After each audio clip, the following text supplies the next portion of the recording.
With the announcement of the GMAT Focus back in November 2023, many of you are feeling confused and I've received a lot of questions lately. So today, I'm here to guide you and clear all your confusions once and for all. This video will address anything and everything about the GMAT Focus and how it is different from the GMAT Classic. By the end of this video, you'll walk away with a clear understanding of what are the core differences and changes. Make sure you stay till the very end because I have a surprise that can significantly boost your application process. So, without further ado, let's get right into it. First up is the exam structure. The structure of the GMAT exam has changed a lot with the GMAT Focus. While the classic GMAT had 4 sections, the GMAT Focus has just 3: quant, verbal, and data insights. No more analytical writing assessment and IR, reduced time duration. One of the biggest changes in the GMAT Focus is the time that you get for each section. In the GMAT Focus, now you'll have 45 minutes for each section, making the entire exam just 2 hours and 15 minutes long, which is a pretty huge difference when compared to the classic,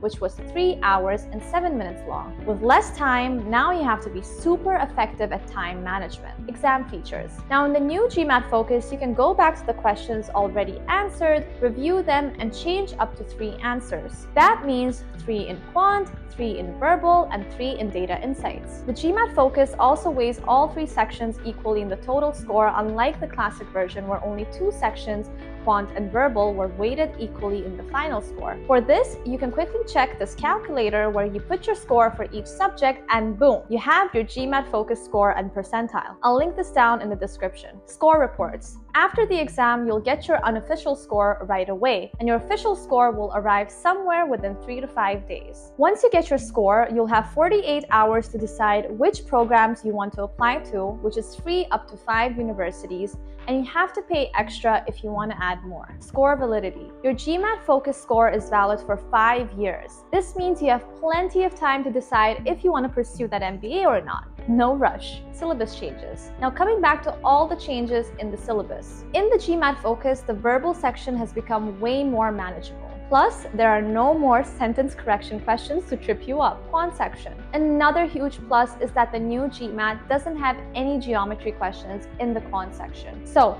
I'll be leaving a link down in the description which has all the syllabus and topics that are still there, such as algebra, word problems, and number properties. So make sure you check it out because, again, I don't want any of you guys to waste a single second studying stuff which is not in the syllabus anymore. Data Insights. The Data Insights section is a brand new addition to the GMAT Focus, but it consists of the data sufficiency questions which were moved here from the quantitative as well as integrated reasoning questions. Additional features. The GMAT Focus has some cool additional features that can make your test-taking experience a lot easier. Number 1, in the GMAT Focus, you can attempt the exam in any order that you want. Start with verbal, then data insights, then quant, or any order that you prefer. Do as your comfort allows you to. 2, now you can select the school you want to send your scores to after you get your results. This will basically help you make a better decision based on your performance. This one is surely something that I looked up to. 3, I know I mentioned this earlier, but it's worth repeating. In the GMAT Focus, you can easily go back and review a question before moving on. Scoring. Now, you might get a lower overall score in the GMAT Focus compared to the classic GMAT,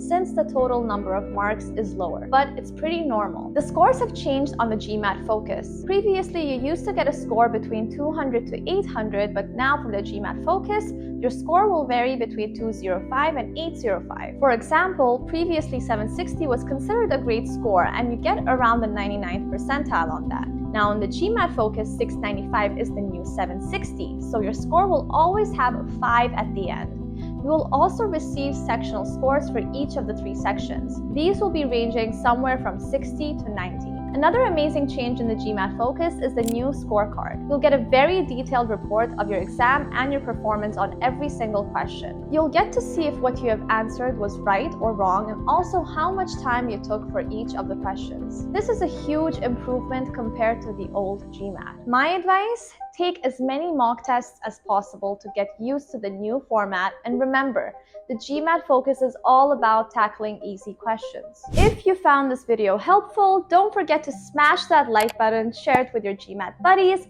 and subscribe to our channel for more GMAT tips and tricks. Thanks for watching, and I'll see you in the next video.